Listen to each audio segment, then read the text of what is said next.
Bonjour à tous. La Cour constitutionnelle a rendu son verdict dans l'après-midi de ce mardi. L'institution déboute le PRD, le Parti du Renouveau démocratique, l'USL, l'Union sociale libérale, Moël Bénin, qui l'ont saisi pour se prononcer sur les irrégularités constatées dans le traitement des dossiers de candidature au niveau de la Commission électorale nationale autonome Sénat. L'institution confirme les deux listes de la mouvance, l'Union progressiste et le Bloc républicain, pour les législatives du 28 avril prochain.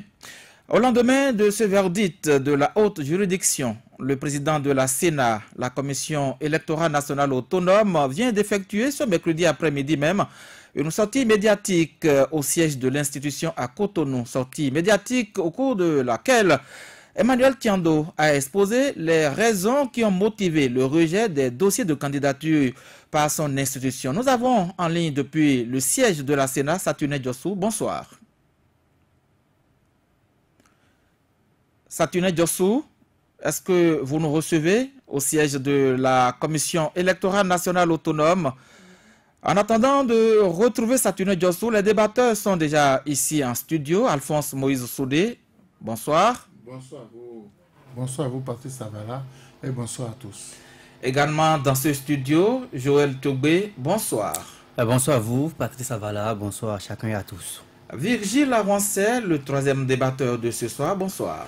Bonsoir, Patrice Avala, bonsoir à tous. Avant de revenir à vous, maintenant, nous allons retrouver Saturnin Djossou, qui n'est pas encore correctement en ligne.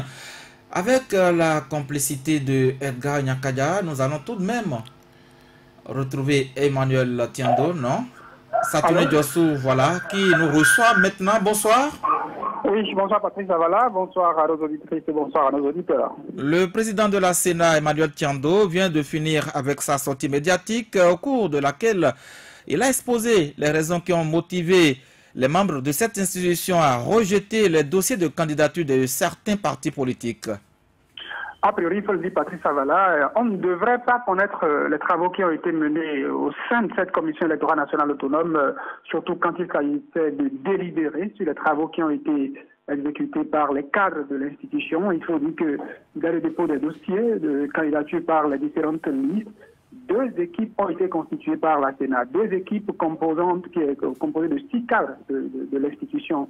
Ces équipes ont fait un travail, je crois, les 3, 4 et 5 mars, selon les précisions du président. Et c'est suite à ces travaux techniques, je dirais, faits par les équipes que la Commission électorale nationale autonome s'est réunie, les commissaires se sont réunis pour apprécier les observations faites et ont dû prendre des décisions par rapport à quelle liste valider, quelle liste il ne faudrait pas valider. Parce qu'aujourd'hui, la Sénat, dans l'opinion publique, est accusée de tous les maux, d'avoir fait du favoritisme concernant le Bloc républicain et l'Union progressiste.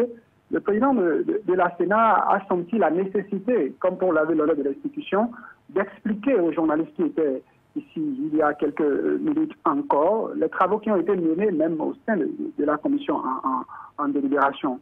La conférence de presse de la Sénat a été structurée en 3 points. Un premier point qui concerne l'historique même et la méthodologie de l'étude des dossiers. Un deuxième point concernant la délibération, comme je le disais déjà. Un troisième point, la convocation du président de la Sénat.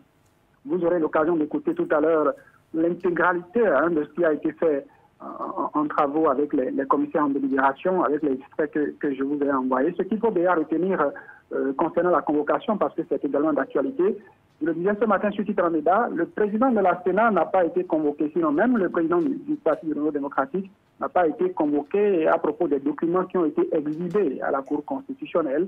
C'est parce que le nommé Aklassator Sénat, qui dit ne pas détenir une carte d'électeur, donc ne pouvant être candidat, s'est retrouvé sur une liste, la liste du PRD, que l'individu a saisi le procureur de la République, le procureur de la République, qui a comme membre armé pour travailler entre autres la brigade criminelle, qui a donc enclenché le processus qui a conduit devant la brigade criminelle le maire de Sénépolis, vice-président du PRD, également le président du parti, par ailleurs président de l'Assemblée nationale, qui a été écouté en son domicile. Ce sont les précisions qu'il faut apporter par rapport à la convocation du président de la Sénat devant la brigade criminelle, a précisé que devant la brigade criminelle, le président de la Sénat n'a pas pu fournir le document demandé parce qu'il y a un commissaire à la Sénat qui a refusé, a cru ne pas devoir remettre les clés des cantines pour qu'on aille chercher les documents, notamment le commissaire Freddy Rongledi, qui a expliqué que lui, il ne saurait remettre les clés qu'on lui a confiées en plénière, sans que ce ne soit la même plénière qui se retrouve et qui ordonne, donc qui remette les clés juste pour se protéger. Voilà les précisions que je sens la nécessité de vous apporter par rapport à la convocation devant la brigade criminelle. Quant à la délibération, les travaux qui ont été faits en délibération et qui ont conduit à la validation des listes Bloc républicain Union progressive et au rejet des listes PRD, MOEL Bénin, FCDB. Vous avez l'essentiel dans l'extrait sonore que vous allez certainement proposer à nos auditeurs. Satino Diossou? Oui, Patrice Savala. Alors, quant à l'action par exploit d'huissier dont on avait fait cas dans les réseaux sociaux pour ouvrir ce bureau dont le conseiller a refusé de remettre la clé, est-ce que le président de la Sénat a confirmé cette information?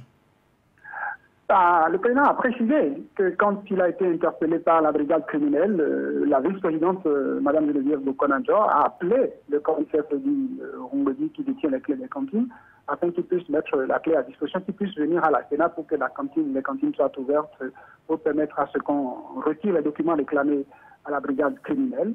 C'est comme je vous disais tout à l'heure, le commissaire Freddy Rongledi a dit que c'est en plénière que les clés lui ont été confiées et que sans que la plénière se retrouve pour décider donc de ce qu'il faut faire, de la remise des clés, il ne saurait le faire et quand même il va falloir ouvrir ses cantines, il faudra qu'un huissier soit présent pour qu'il se protège. Il a expliqué ce pourquoi il a refusé et tout ça. Donc voilà, ce qui est sûr, la brigade criminelle n'a pas eu les documents demandés parce que les cantines n'ont pas été ouvertes jusqu'ici. Donc le dossier reste ouvert au niveau de cette brigade? Oui, le dossier reste ouvert. Merci à vous, Satune Diossou. Vous restez avec nous. Nous allons suivre à présent Emmanuel Tiando, le président de la Commission électorale nationale autonome, après cette sortie médiatique de ce mercredi après-midi pour les précisions. Chaque observation a fait l'objet de débats sur son importance par rapport aux dispositions du Code électoral et sur la pertinence de son maintien au nombre des griefs à retenir par la CENI. C'est à l'issue de cette délibération que les observations les plus importantes sont retenues pour chaque parti. Ainsi, en ce qui concerne, par exemple, le cas du PRD, 17 observations ont été faites initialement. Nous avons remarqué qu'il n'y a pas de liste de candidatures investies en pièces jointes. Nous avons constaté également que le mandataire signataire de la déclaration de candidature est différent du déclarant. Nous avons aussi observé que les procurations dans tous les dossiers de la liste ne portent pas le nom du mandataire. Nous avons observé qu'il n'y a pas de certificat de nationalité dans le dossier de Ronfort Charlemagne. Il y a dans le dossier de Akadiri le casier judiciaire B2 au lieu du casier judiciaire B3. Nous avons aussi remarqué que le casier judiciaire de Décour Ancien Parfait date du 7 janvier 2018.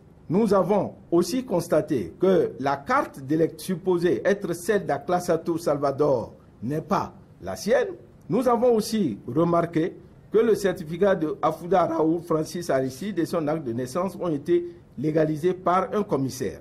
Il y a aussi l'absence de nationalité appartenant à Amani dans la 4e circonscription et que le certificat retrouvé dans son dossier appartient en fait à un autre. Il a aussi été constaté que la carte d'électeur retrouvée dans le dossier de Guidossi Benukpo Alfred appartient en fait à Guidossi Belmus. Voilà donc un certain nombre d'observations qui ont été faites. Mais après la délibération, qu'est-ce que nous avons fait?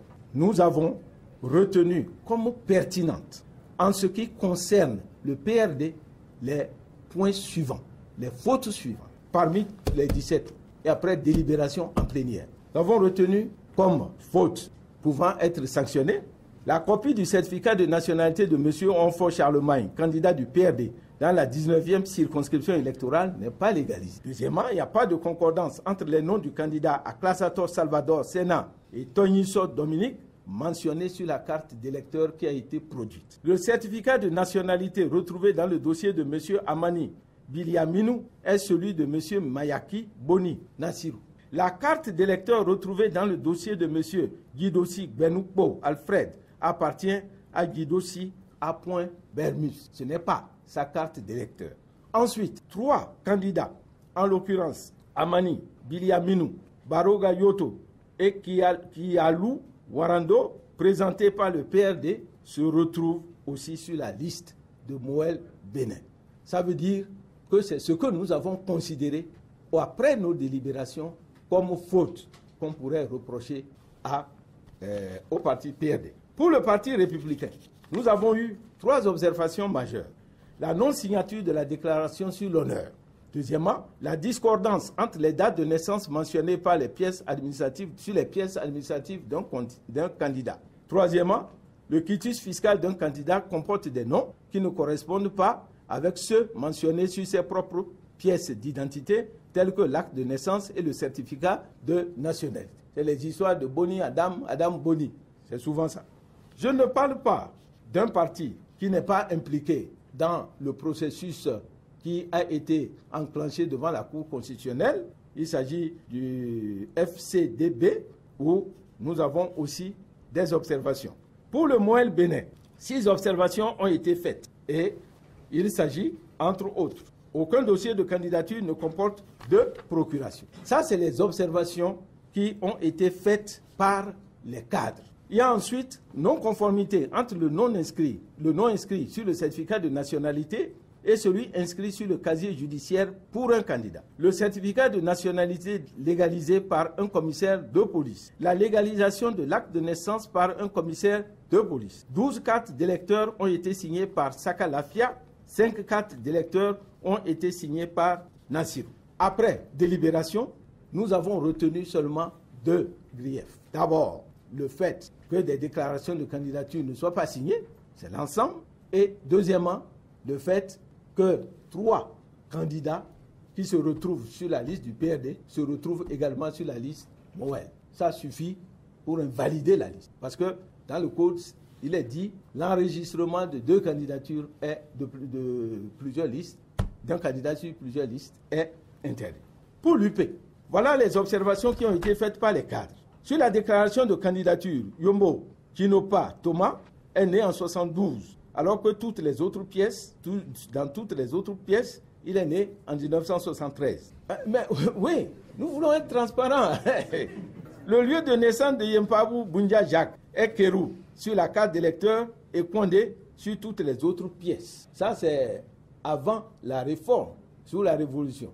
En ce moment, il y a eu découpage des communes, des anciennes communes. La date de naissance de Iperi Labeti est le 5 février et le 5 décembre 1983 sur la déclaration de candidature et le 5-10-83 sur toutes les autres pièces. La date de naissance de Tozo Rigobert dans la 12e circonscription électorale est 15-3-76 sur la carte d'électeur et le 1-1-76 sur toutes les autres pièces. La date de naissance de Medewanou Kofi Ernest est de 4-4-64 sur la carte d'électeur et de 3-4-64 sur les autres pièces. La date de naissance de Adeshi Sani Bouraïma est du 18-3-57 sur la carte d'électeur et vers 57 sur toutes les autres pièces. La date de naissance de Yansounou Aristide est du 21-8-67 sur la carte d'électeur et de 30-8-67 sur les autres pièces. Il y a aussi la non-précision du mandataire sur la procuration de Yansounou Aristide.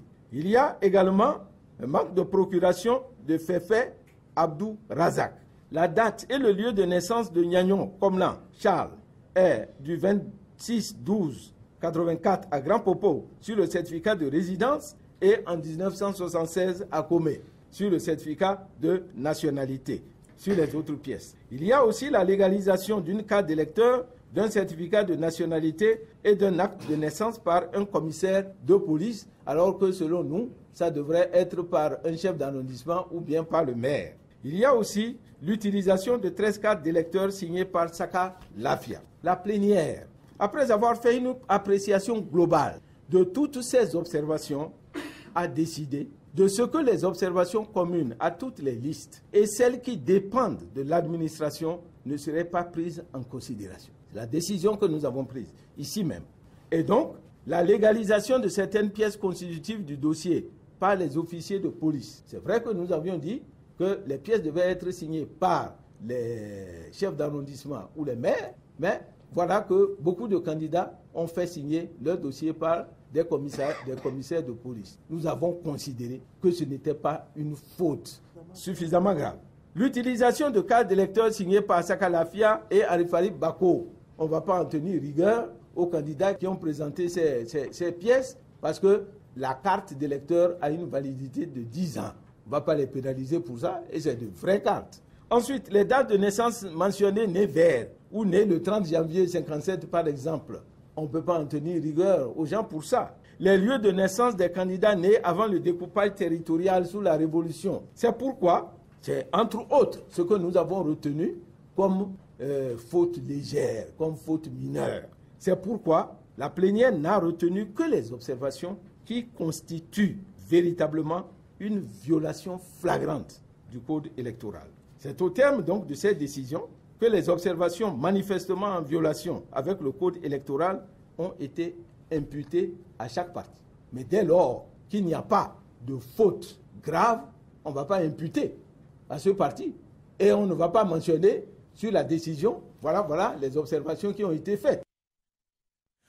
Voilà, Emmanuel Tiendo, cet après-midi même, au niveau de la Commission électorale nationale autonome au Sénat, lors d'un point de presse, Alphonse Moïse Soudé, le peuple béninois avait longtemps dénoncé le fait pour la Sénat de n'avoir pas publié les reproches faits aux partis politiques.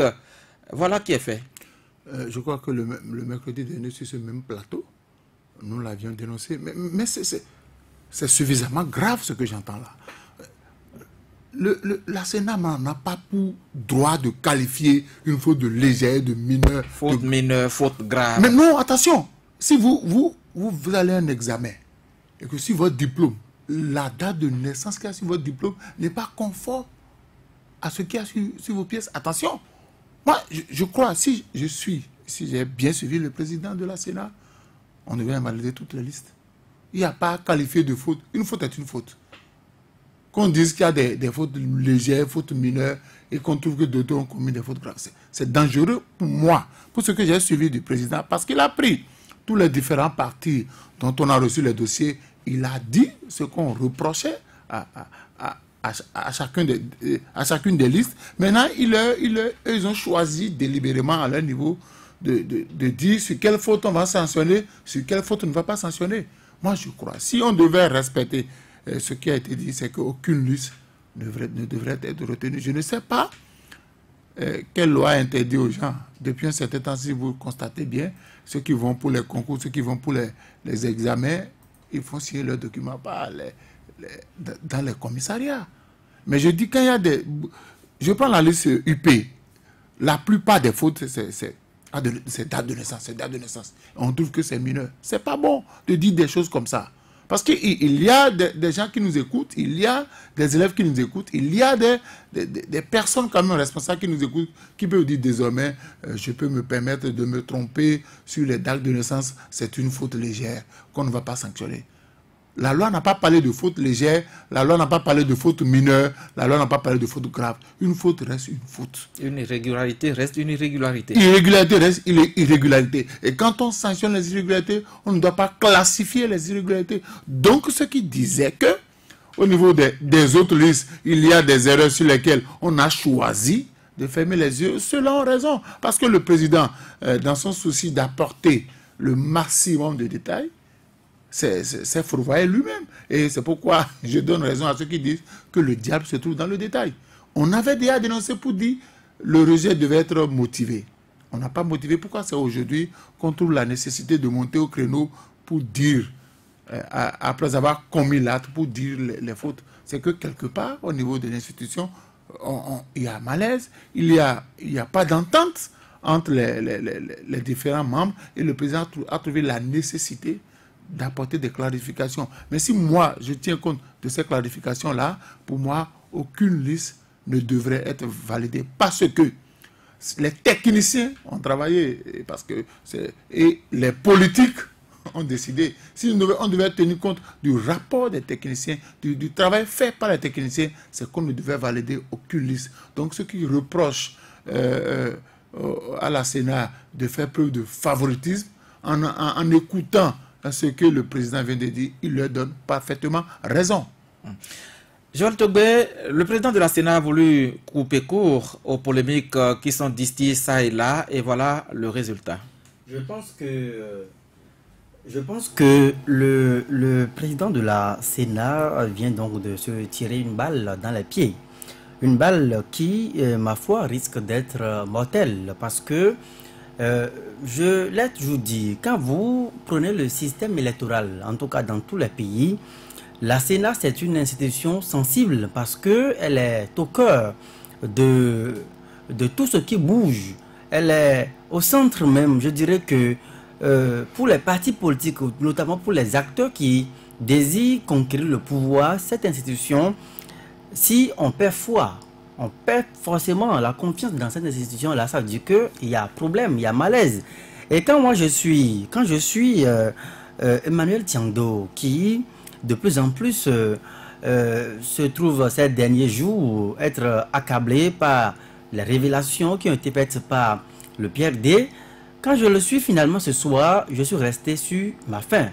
Je n'ai pas vu, je n'ai pas écouté un chef d'institution serein, convaincant, qui a bien élaboré sa communication pour pouvoir reprendre la hauteur dans ce que j'appelle une crise de confiance en son institution. Au contraire, il est venu justement, comme le disait il y a un instant Alphonse Moïse-Soulé, il est venu dans son explication, c'est livrer les couvents du travail qui a été fait, mais également envenimer la situation.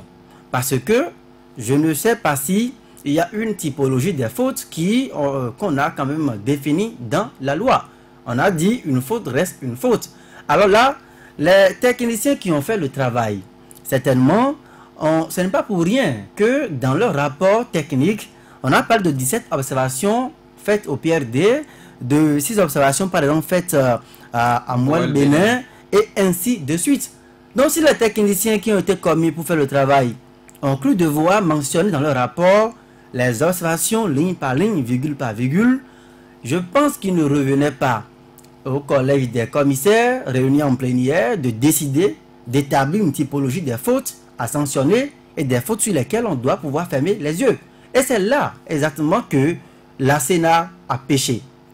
Et c'est là justement que la Sénat qui doit aujourd'hui envoyer dans l'opinion nationale, dans l'opinion publique, ce sentiment, bien ce reflet de confiance, cette Sénat-là aujourd'hui se trouve être ensevelie dans un beau drap de crise de confiance, se trouve être ensevelie dans un carcan où elle ne parvient pas forcément à se relever. Parce qu'on ne peut pas comprendre, nous sommes en matière électorale. Nous sommes en matière électorale et c'est une matière sensible. Et on ne peut pas donc choisir délibérément de dire nous fermons les yeux. Nous fermons les yeux sur une faute, mais nous, dans le même temps, nous optons pour faciliter la voie à d'autres partis. On ne peut pas demander à l'Union progressiste, au Bloc républicain, au PRD, Moelle-Bénin, en même temps, parce que justement, ce sont des entités à part. Chaque entité, dans la formation de sa liste, dans la centralisation des documents, des pièces à conviction pour constituer donc les dossiers, était donc libre. Donc, on ne peut donc pas sur cette base-là s'attendre à ce que les fautes qui seront reprochées à USL par exemple, les fautes qui seront reprochées à Moelle-Bénin, qu'il puisse y avoir une uniformisation des fautes. Au point donc de dire que la Sénat nous dit, bon, il y a eu des fautes qu'on impute à l'administration sur les actes de naissance qui ont été signés par X ou Y, sur la légalisation ou je ne sais quoi, ou même sur le fait que des actes de naissance étaient donc en train d'osciller entre les dates. Donc la Sénat, pour moi, est venue ce soir justement confirmer que c'est une institution qui tangue actuellement, qui n'est pas encore assez assise. C'est une institution dont les fondations, pour moi, sont en train donc de souffrir pour le moment. Et il revient encore une fois, comme je l'ai toujours dit, cette Sénat-là actuellement, nous sommes en matière électorale, cette Sénat de plus en plus, moi je le dis et j'assume mes propos, cette Sénat de plus en plus travaille visiblement à perdre la crédibilité qu'on devait quand même avoir, à renforcer cet environnement anxiogène que nous traversons actuellement, à renforcer cette crise de confiance qui est déjà née. Et vous écoutez les partis politiques aujourd'hui. Quel parti, après avoir écouté le président de la Sénat, Emmanuel Tiando, dites-moi, Patrice Zavala, quel parti aujourd'hui peut encore continuer par avoir foi en cette institution à part les 2 chevaux qui ont été avalisés pour aller prendre part à la compétition? Et nous sommes en matière électorale. Et moi, je voudrais insister notamment sur la crise de confiance. Si l'institution qui est habilitée à organiser, à centraliser, puis à proclamer tout au moins les grandes tendances avant de laisser la cour prendre le relais, si cette institution-là travaille donc à fondre le capital confiance qui devait exister entre elle et puis les autres acteurs prenant part à la compétition électorale, je pense que, ma foi, la seule solution pour nous éviter de sombrer dans la crise comme d'autres pays, je le dis avec un ton grave, c'est d'aller vers une dissolution de cette Sénat-là pour permettre à ce qu'on puisse avoir des institutions assez fortes pour sortir donc de l'impasse. Vigile avancé, la Sénat a voulu laver son honneur, a effectué sa sortie médiatique. Je pense que c'est le cas. Oui, la Sénat devrait sortir. Il est évident que la Sénat devrait s'expliquer sur ces choses graves-là qui se disent à son sujet. Maintenant, est-ce qu'elle a convaincu? Vous savez, les choses sont sorties. Donc, on a quand même chacun à un bout et on s'attendait à certaines réponses. On en sait un peu plus. On en sait un peu plus, mais pas assez de mon point de vue. Je vais vous dire pourquoi. C'est un extrait qu'on a suivi. Peut-être qu'il y a d'autres détails dont on n'a pas... Je suis d'accord avec vous. Mais, enfin, vous allez voir, on a suivi au moins les accusations de PRD. Avant d'en revenir, je dis, je suis d'accord avec mes collègues qu'il n'y a pas de typologie de faute. La loi ne dit pas, voilà les fautes majeures, voilà les fautes mineures. Et donc, quand vous le faites et que vous retenez certaines fautes contre d'autres, on peut vous taxer de favoritisme. Et ça, vous demandez si la Sénat est désormais blanche, elle va difficilement retrouver son éclat de mon point de vue. Maintenant, les autres aspects. Le PRD a allégué un document devant la Cour constitutionnelle. Et entre autres, dans ce document dont on ne nie pas l'authenticité, il est fait cas de ce que l'Union progressiste n'a pas, n'est-ce pas, mis le logo dans son premier dossier. Et je trouve que c'est une faute assez grave. Imaginez, le logo, c'est quand même une pièce maîtresse. On ne sait pas, on ne connaît pas le logo. Partie achat graphique. Voilà. Donc, moi, je trouve que c'est assez grave. Maintenant, pourquoi le président de la Sénat n'en parle pas? Pourquoi il n'a pas parlé de ce document-là? C'est vrai, moi, je n'étais pas là-bas, je n'étais pas... mais c'est quand même un élément majeur. Fondamental. Oui, fondamental. On a parlé aussi de doublon, je pense, avec le parti républicain, le bloc républicain et un autre parti. Pourquoi le président de la Sénat n'en a pas parlé? Est-ce qu'il en a parlé sans connaître cet extrait-là? C'est quand même des éléments graves, parce que ces éléments-là, si j'ai suivi sa typologie, ce ne sont pas des fautes mineures. Un parti sans logo, on vote quoi? On reconnaît le baba comme dans la tête? Oui. Doublon. On ne peut pas être sur 2 listes à la fois. Faute majeure. On l'a sanctionné chez d'autres partis politiques. Le document exhibé à la Sénat, est-ce que c'est authentique? On devrait pouvoir... À la Cour constitutionnelle, pardon. Oui. On devrait pouvoir savoir, avec ces sorties-là, on devait entendre que ce n'est pas authentique. C'est vrai, on nous a dit que c'est photocopie, mais est-ce que c'est photocopie de l'original? Vous voyez? On doit pouvoir... Ouais, voilà la question. Si on n'a pas réponse à ces éléments-là, on ne s'en sortira pas là. Le Sénat ne retrouvera pas son éclat. Et puis, les autres allégations. Candidat Zanaï, on l'a entendu. Candidat Zanaï qui fait cas de certaines... avec des précisions d'un témoin. Avec des précisions d'un témoin. Est-ce que c'est réel? Est-ce que ces allées et venues entre domicile de X et de... Voilà. Est-ce que c'est réel? On doit pouvoir savoir ça. Je pense que la Sénat a plus à faire pour retrouver son éclat, pour pouvoir se laver, n'est-ce pas, que ces propos donc, du président de la Sénat. de mon point de vue, ça ne fait que commencer, puisque Frédéric Ngwedi n'a pas encore remis les clés, on ne sait pas encore ce que contient la cantine. La plénière. Ouais, c'est ça, oui. Bon, pour une plénière du genre, je ne sais pas leur règlement intérieur, mais ça ne devait pas être compliqué. La plénière, c'est la réunion de ses membres. Est-ce qu'il a joué pour gagner du temps? Est-ce qu'on n'en sait rien? Mais je pense que ça ne fait que commencer. Et aussi bien le président que les autres membres de la Sénat qui se rassurent. Les Béninois sont à l'écoute, les Béninois ont désormais les yeux rivés sur la Sénat, et on suivra de près ce qui se passe et on en rendra compte, on va commenter ça. Parce que, vous savez, on a quand même dit élection. Ça peut faire basculer un pays. Les intérêts, on ne contrôle pas. Vous avez vu?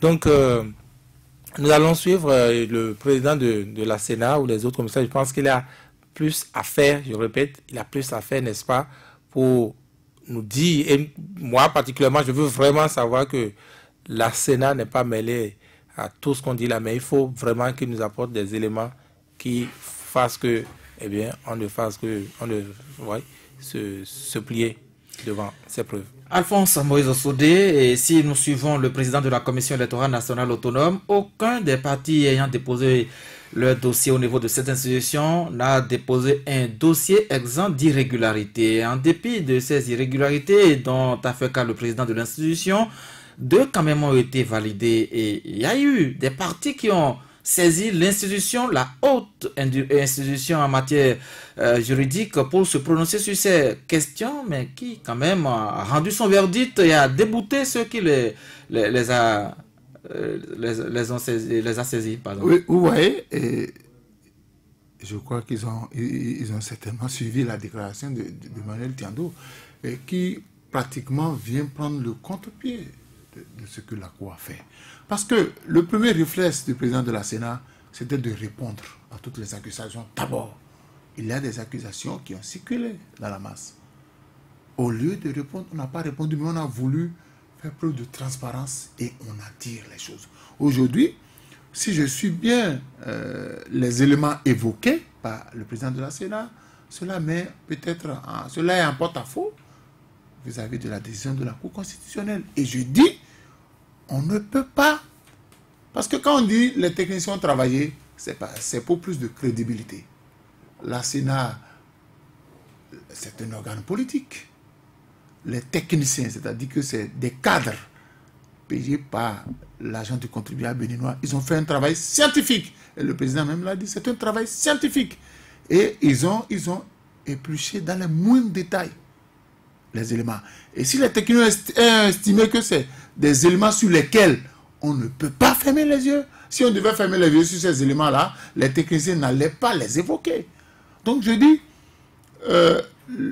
la conférence de presse du président de la Sénat vient montrer qu'au niveau de la Cour constitutionnelle, on ne disposait pas de tous les éléments. Et pourtant, le PRD, par exemple, a brandi les preuves de ces allégations. Et comme l'a dit Vigile, moi, ce que j'attendais quand on m'a dit qu'il y aura un point de presse de la Sénat, c'est de nous dire le document présenté par le PRD est un document falsifié, ce n'est pas un document authentifié. On devait commencer par là. On devait commencer. Parce que si vous n'authentifiez pas un document qui met à mal votre institution, c'est que quelque part, vous êtes d'accord que ce document-là est vrai. Le président de la Sénat ne pourrait pas faire une sortie sans pouvoir clarifier ça. Vigile l'a rappelé, candidat Zanaï attire des choses, quand même sur l'institution. Le réflexe, c'était de répondre, d'apporter des clarifications, preuve à l'appui. Parce que les autres, quand ils ont parlé, ce n'est pas des élucubrations, c'est des choses qui ont été avancées, preuve à l'appui. Donc, la Sénat s'embourbe davantage. Parce que quand c'est une institution, quand on trouve déjà qu'on peut faire la typologie des fautes, irrégularités légères sur lesquelles on peut fermer les yeux, on dit, les gens ont date de naissance. Mais l'arbitre a donné raison à la Sénat. Oui, mais je dis, quelle est la faute de l'administration? Je suis allé demander copie d'acte de naissance. Le premier réflexe, quand je prends ma copie, c'est pour vérifier, pour dire, le volet numéro 1 que j'ai déposé par rapport à la pièce produite, est-ce que c'est? Si ce n'est pas bon, je demande à la mairie de reprendre Je demande à la mairie de reprendre, ce n'est pas ce que je demande. Mais on ne peut pas me dire que ça, là, c'est dû à l'administration. Non, l'administration te donne un document qui n'est pas conforme à ce que tu as demandé, tu as payé. Quand nous allons dans la mairie, nous payons pour avoir les pièces. Donc quand je viens, je contrôle que ce n'est pas ce que j'ai demandé. Je dis, madame, c'est pas ça. Donc il y a les gens c'est des gens qui ont classé les dossiers. C'est des fautes sur lesquelles on doit sanctionner. Et la déclaration du Tiano vient porter un démenti sur la décision de la Cour. La Cour devrait quand même, vous voyez, il y a des dossiers sur lesquels il y a une certaine célérité, une certaine rapidité. Institution de dernier ressort. Et si déjà, au niveau de la population, on n'a pas confiance à la Sénat, on accuse déjà la Cour constitutionnelle d'une relation incestueuse avec l'exécutif. Alors, qu'est-ce qui va se passer? On n'a pas confiance à la Sénat, on n'a pas confiance à la Cour constitutionnelle. Que deviendront les élections législatives? Je crois que la Sénat a mieux à faire et reprendre sa virginité. Parce que si l'organe central dans l'organisation des élections n'a pas la caution morale des acteurs politiques, c'est pas possible. Les partis républicains ont dit 3 griefs. Il n'y a pas de petits griefs. Un péché, c'est un péché. Il n'y a pas de péché béni. Non, un péché, c'est un péché. On punit ça. Parce que quand vous faites ça, on m'a dit que c'est fortement politisé. On devait s'en tenir au rapport des techniciens. Si on n'avait pas besoin de l'expertise, pourquoi avoir sollicité des techniciens? Parce qu'on sait qu'au niveau de la Sénat elle-même ne peut pas faire ce travail de fourmi-là. Mais les gens l'ont fait. Vous décidez de faire la typologie des fautes et de fermer les yeux. C'est normal que les gens vous accusent de copinage. C'est normal que les gens... Et la Sénat, dans sa sortie, devait corriger cette image-là. Mais la Sénat s'est enfoncée davantage en voulant donner du détail, en prenant partie par partie et en disant ce qu'on reproche. Même s'il y a des fautes communes à toutes les listes, on n'a pas le droit de fermer sur les yeux sur ces fautes. On les invalide. On les invalide tranquillement et on dit reveleur, tout le monde reprend. Parce qu'aucune liste n'a été retenue, on ramène tout le monde à zéro. Maintenant, on a voulu clarifier la situation, mais on a davantage monté son derrière. Joël Tobé, la Sénat aurait pu invalider toutes les listes, arriver à son niveau, que les partis saisissent la Cour constitutionnelle qui va quand même donner raison à ces deux formations de la mouvance au vu de ce que nous suivons aujourd'hui comme actualité au niveau de cette institution. Faute mineure, faute grave. Je voudrais quand même insister sur, encore une fois, l'idée qui a sous-tendu la création de la Sénat. Pourquoi nous avons tous dans le pays décidé que la Sénat ne soit plus cette institution ad hoc qu'on installe à la va-vite, à la veille de chaque élection? Pourquoi avons-nous décidé qu'on ferait désormais de la Sénat une institution permanente? C'est d'ailleurs justement parce que on a voulu que cette institution puisse s'affranchir de l'influence des acteurs politiques qui, la plupart du temps, à la veille de chaque élection, désignaient les membres qui devaient aller siéger à la Sénat. Donc si malgré tout ça, qu'on a fait tout ça, on en arrive aujourd'hui à soupçonner fortement, et les soupçons, avec les preuves brandies par le PRD, les soupçons qui accablent aujourd'hui la Sénat, ces soupçons-là s'acheminent vers la vérité. Une vérité irréfutable, parce que jusqu'à présent, avec cette conférence, la Sénat n'a pas réussi à inverser la tendance. Donc si malgré tout ça, les commissaires de la Sénat, à commencer par celui qui incarne l'institution, Emmanuel Tiando, a commencé, et allusion faite aux déclarations de Candide Azanaï, je pense que nous sommes définitivement dans une crise de personnalité dans notre pays. On ne sait plus en qui il faut avoir confiance. On ne sait plus qui choisir pour être sûr que, malgré donc les barrières, malgré tout ce qu'on a fait, pour que l'individu qui est placé à cette position puisse faire correctement le travail avec la probité qu'il faut, on ne sait plus au Bénin aujourd'hui en qui il faut avoir confiance. Moi je le dis, j'ai le cœur un peu meurtri en le disant. J'ai un peu le cœur meurtri en le disant. Parce que cette institution, encore une fois, vous savez, toute la force que représente une Sénat dans une république, dois-je encore vous rappeler le cas récent de la RDC, où on ne sait pas jusqu'à présent qui a réellement gagné l'élection. Mais là... Quelqu'un a déjà pris service. Un président la Sénat, oui, vous savez de quoi nous parlons, je vous en prie. La Sénat peut détourner le vote des électeurs. Ça, je ne vous l'apprends pas. Et la Cour va dire le droit. Mais la Cour, il vous l'a rappelé. Les partis ont saisi la Cour. La Cour déboute ceux qui ont saisi pour crier aux voleurs. Et donne raison à celui maintenant qu'on accuse d'être... celui qui accuse le voleur, on le déboute et on donne raison à celui qui est réellement peut-être, hein, je le dis comme ça, le voleur. Confirme alors la thèse de faute mineure, de faute grave. Oui, confirme la thèse de faute mineure, de faute grave. C'est ce que la Cour veut dire. C'est ce que la Cour a dit subtilement avec sa décision. Le rapport qui est favorable à la Sénat, c'est ce que la Cour veut dire. Et quand la Sénat elle-même vient nous dire qu'il y a des fautes mineures sur lesquelles elle a fermé les yeux, alors que plus haut, la Cour, qui est l'arbitre, dit que oui, il n'y a pas de faute, que tout est blanc, ça veut dire que la Cour dit également, indirectement, mais les fautes mineures, on peut fermer les yeux sur ces fautes mineures-là et pouvoir avancer. Ceux qui ont saisi la Cour n'avaient peut-être pas ces détails qu'ils vont brandir devant les conseillers. Mais pour que le juge puisse trancher, le juge devrait pouvoir s'assurer quand même des minimums. Le juge ne va pas assurer la défense de ceux qui ont saisi. Écoutez, le juge s'assure que effectivement la décision qu'il s'en va prononcer, que demain il n'y aurait pas des éléments pour remettre cela en cause. Et donc le juge devait savoir lire le comportement de ceux qu'il avait en face et chercher à authentifier les documents, chercher également à voir si, au lieu de dire comment est-ce qu'on a obtenu ces documents-là, chercher plutôt à savoir si ce qui est dit dans le document est vrai. Mais on n'a pas vu la Cour aller dans ce sens-là. Et moi je pense que, je le disais avant même que la Cour ne rende sa décision au petit matin de ce jour, que avec tout ce qui se dit, avec la ligne de défense des partis qui incriminent la Sénat, que la Sénat n'aurait jamais accédé à l'avis favorable de la Cour constitutionnelle. Ce n'est pas possible. Mais quand j'ai lu ce matin, je me suis réveillé de mon lit, j'ai lu ce matin le rapport, l'ébauche du rapport qui est favorable à la Sénat, je me suis demandé si le juge constitutionnel n'est pas encore en train de se compromettre dans un processus électoral.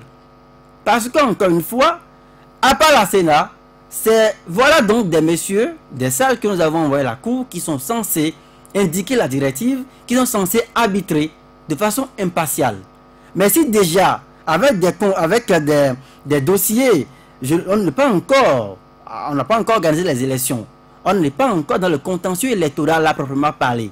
Mais si déjà, avec ces décisions qui sont rendues, la Cour elle-même se compromet et vide donc la confiance qu'on doit pouvoir avoir en elle, moi je pense encore une fois que nous sommes alors dans une crise d'institution, nous sommes encore dans une crise de personnalité et décidément je ne sais plus, ce Bénin actuellement, l'état actuel des choses, ce Bénin, je ne sais pas de quoi sera fait demain. Je ne suis pas un oiseau donc de mauvais augure, mais je ne sais pas de quoi sera fait demain. L'impasse électorale n'est pas encore, on n'est pas encore au bout de nos peines. Je le dis comme ça, on n'est pas encore au bout de nos peines. On est à la recherche de solutions au niveau du Parlement. Si on doit, j'ai suivi tout à l'heure à 17h dans une émission, l'émission de Ulrich Chatineau. J'ai suivi un acteur de la mouvance qui dit, vous avez vu la Cour a débouté les partis de l'opposition, y compris même des partis de la mouvance. Cela vous a dit subrepticement que avec les deux partis du chef de l'État, les deux chevaux avalisés, l'élection pourra se faire. Si le consensus souhaité à l'Assemblée ne se trouve pas, si le consensus souhaité dans la classe politique et puis les autres forces ne se trouvent pas, on pourra dire la Cour a donné le quitus aux deux partis. La Sénat dit je suis donc dans mon rôle de pouvoir les avaliser. L'élection sera organisée et sans les oppositions encore une fois. Oui, Vigile Avancé, la question c'est de savoir avec quelle carte d'électeur ira-t-on voter le 28 avril prochain, puisque dans les dossiers déposés au niveau de la Sénat a quand même accepté celle signée par Saka Lafia et celle signée par la Sénat que dirigeait Augustin Renvoy-Blard. Non, ça fait partie des griefs, parce que de mon point de vue, la carte à considérer, c'est la dernière carte. La carte à considérer, ce sont les dernières cartes. Puisque le jour du vote, vous ne pouviez pas aller avec l'ancienne carte. Vous allez avec la dernière carte rester valide. Voilà que c'est une faute mineure, parce que c'est des cartes d'électeurs qui ont une validité de 10 ans, non, selon les explications du président. Voilà, ça fait partie des griefs que moi je porte à la Sénat. La Sénat ne peut pas réécrire le code électoral. La Sénat, quand le code électoral dit vous faites la photocopie de votre carte d'électeur, c'est supposé la dernière carte, la carte valide. Parce que si vous allez avec l'une des anciennes cartes sous prétexte que la liste c'est 10 ans, c'est pas vrai. Vous allez le jour du vote voter avec la carte qu'on n'a pas distribuée. Et enfin, c'est la porte ouverte à des votes multiples. Oui, à des votes multiples. Parce que de toute façon, tout le monde a ces cartes-là répétées. Je ne sais pas si vous comprenez. Ceux qui sont conservateurs ont toutes ces cartes-là encore sur eux. Que ce soit Bako, que ce soit Ronwebla, que ce soit, voilà, CPS Lépi, l'ancêtre du COS Lépi, etc., etc. Donc ce n'est pas juste ce que dit Emmanuel Tiando, de mon point de vue, quand on vous donne une loi. Le crédit de la Cour, c'est là le gros problème. Bon, ça c'est encore un autre problème.